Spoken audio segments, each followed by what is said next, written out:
Bonjour à tous et bienvenue pour une nouvelle vidéo sur la chaîne de la Foot History où aujourd'hui on va faire une petite analyse statistique de la Ligue 1, de ce qui s'est passé sur les 3 premières journées, qui sont les clubs qui proposent du jeu, qui se créent des occasions, quelles équipes sont plus dans un projet défensif, et voilà, on va avoir des statistiques défensives. On va observer un petit peu tout ça, toute la Ligue 1 au niveau stats sur les 3 premières journées, et on fait un petit bilan en fait des 3 premiers matchs.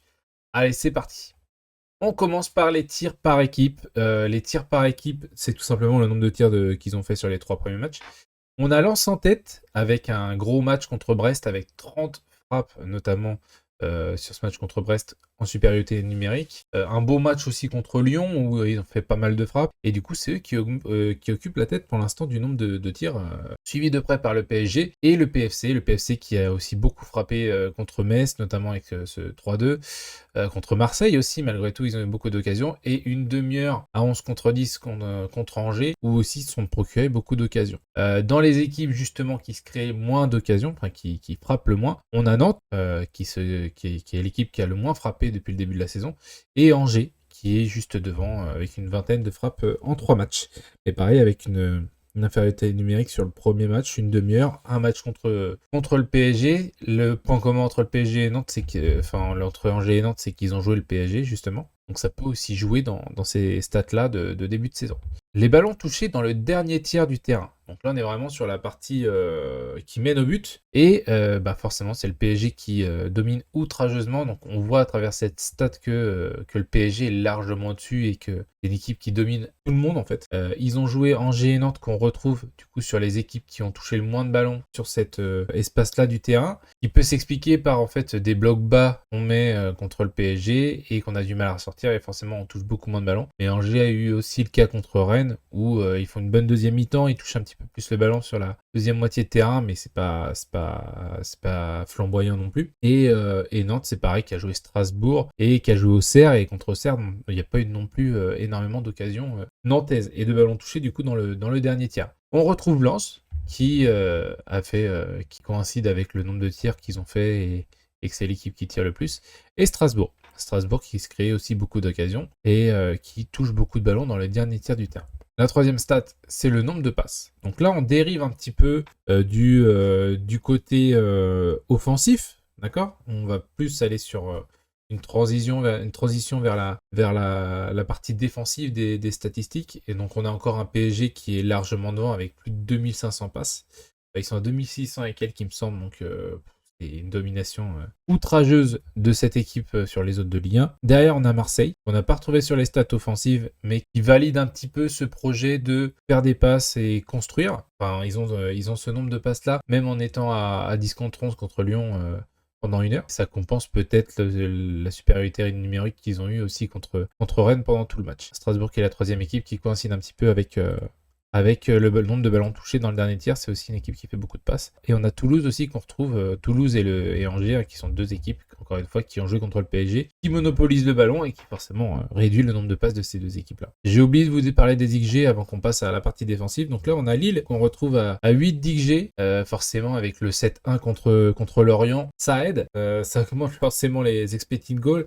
Les expected goals, pour vous expliquer, si vous ne connaissez pas, c'est en gros en fonction de où tu es placé sur le terrain et tu déclenches ta frappe. Si tu as des joueurs devant, si tu as un gardien devant, si tu as le but vide, forcément ça va différencier. Et en fait, plus tu as possibilité de marquer, plus l'XG va être haut, moins tu as de possibilité de marquer, plus l'XG va être bas. Lille, du coup, Lille est devant. On retrouve Lyon à la deuxième position et Lens. Qu'on retrouve, qui coïncide avec le nombre de frappes et les stats qu'on a vu juste avant, le nombre de ballons touchés dans le dernier tiers. L'équipe lensoise qui pour l'instant sur les 3 premiers matchs est très intéressante offensivement et qui se retrouve du coup sur les statistiques en fait du début de saison. Et on retrouve Nantes, encore une fois dans les stats négatif pour le coup en termes de création d'occasion et de propositions offensives. Du coup, on passe sur la partie défensive et là, on va aller sur les XG encaissés, le nombre de frappes qu'on peut encaisser, d'occasions qu'on subit. On retrouve Brest, ce qui explique peut-être le classement et le fait que Brest se retrouve dans les dernières positions. Et on retrouve Metz. Donc au final, les deux équipes qui ont le plus encaissé d'occasions, qui ont le plus encaissé d'XG, se retrouvent dans les deux équipes qui n'ont pas gagné un match pour l'instant. Et dans celles qui encaissent le moins, on a Lyon, je crois, en premier. Je sais plus si c'est le PSG ou Lyon, mais c'est très proche. Je crois que ça doit être le PSG qui encaisse le moins. Et avec Lyon et Strasbourg. Strasbourg qu'on a vu sur les stats offensives. Je veux dire stats, c'est beaucoup plus simple, statistiques, c'est trop dur à dire. Donc on retrouve sur les stats offensives Strasbourg et aussi les stats défensives. Donc il y a un ratio qui est très intéressant. Là où on voit Lens plus dans la moyenne en fait, alors qu'ils ont des stats offensives hautes, les stats d'XG encaissés, on les retrouve plus dans la moyenne. Nombre de tacles. Donc là, on passe vraiment dans la partie défensive. On retrouve Angers, qui est le top 1. Angers est l'équipe qui fait le plus de tacles. En fait, ce qui est intéressant avec les stats comme ça, c'est que ça permet de dessiner un petit peu ce que font les équipes et au final, quel est leur projet de jeu. On voit que l'équipe d'Angers, c'est une équipe qui tire pas beaucoup. C'est une équipe qui touche pas beaucoup le ballon dans le dernier tiers, qui fait très peu de passes. Mais par contre, c'est une équipe dans un profil défensif. Et peut-être que cette équipe du SCO, finalement, parce qu'on la retrouve 8e du championnat avec une victoire, un match nul et une défaite contre le PSG. C'est une équipe qui doit avoir un projet de jeu défensif, peut-être un bloc tout bas, avec de la projection très verticale, avec très peu de passes pour aller vers l'avant. En tout cas, sur le début de saison, ça ne veut pas dire forcément que cette équipe est en galère au championnat. Si tu arrives à maintenir cette cadence-là et à prendre des petits matchs comme le PFC et à prendre un match nul contre Rennes, ça peut marcher, quoi. On retrouve Brest dans le nombre de tacles. Pour le coup, une équipe qui tacle beaucoup et qui est dans le bas de classement. Et on a Strasbourg, le PFC et Marseille sont les deux équipes qui taclent le moins. C'est drôle parce qu'en plus les deux équipes se sont affrontées sur les 3 journées. Mais ça coïncide peut-être avec le nombre de passes de l'OM et le fait qu'on conserve plus le ballon que leurs adversaires et ils sont moins dans le besoin de faire des tacles pour récupérer le ballon. On va voir que le nombre d'interceptions coïncide aussi puisqu'on retrouve aussi l'OM. L'OM qui est l'équipe qui intercepte le moins de ballons avec Strasbourg. Au contraire de Lorient, Lille et Lens qui sont largement au-dessus des deux autres équipes, peut-être Monaco un petit peu derrière, qui interceptent beaucoup de ballons. Et c'est drôle encore une fois parce que ces deux équipes se sont jouées, Lorient et Lille, sur ces premiers matchs. Et comme je l'ai vu un petit peu tactiquement sur la vidéo d'hier, Lorient et Lille sont deux équipes, même Lens, sont deux équipes qui se projettent très haut, qui mettent de l'intensité en haut en fait pour récupérer les ballons. Ça coïncide un petit peu avec l'analyse tactique que j'ai faite. Et du coup, c'est étonnant de retrouver Lorient aussi haut. Après avoir vu brièvement tous ces stats-là, si vous n'avez pas vu votre club, c'est que généralement vous êtes dans la moyenne. Ce qu'on voit, c'est qu'on a des équipes comme Lens offensivement et défensivement